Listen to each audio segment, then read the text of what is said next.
गवाराच्या शेंगा. आज बनवूयात आईच्या पद्धतीने गवार शेंगाची भाजी.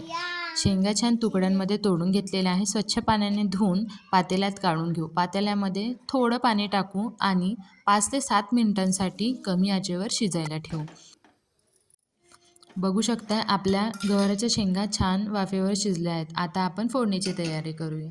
फोडणीसाठी मी 2 डवले तेल घेतलेलं आहे. तेल गरम झालं की मोहरी टाकू, कांदा टाकू, त्यानंतर मिरची आणि हे छान परतलं की मग टोमॅटो टाकू.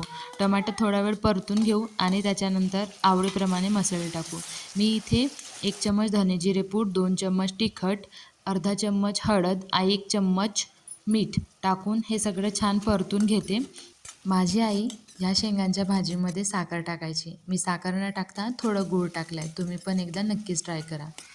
आता यामध्ये वाफेवर शिजवलेल्या शेंगांचे काप टाकून घेऊया. छान एकजीव करू आणि 5 ते 7 मिनिटांसाठी झाकण लावून देऊ. ही भाजी आपल्याला वाफेवर शिजवायची आहे आणि तेही कमी आचेवर.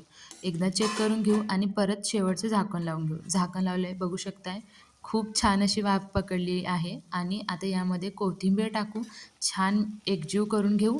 शेवटची 2 मिनिटांची वाफ काढून घेऊ. बघू शकताय भाजी तयार झाली आहे. चला तर मग प्लेटिंग करून घेऊ. गवारच्या शेंगांच्या भाजीसोबत कुठलंही पेय चालेल. मी इथे दह्याची कढी केलेली आहे. सोबतच चपात्या आणि भात केलेला आहे.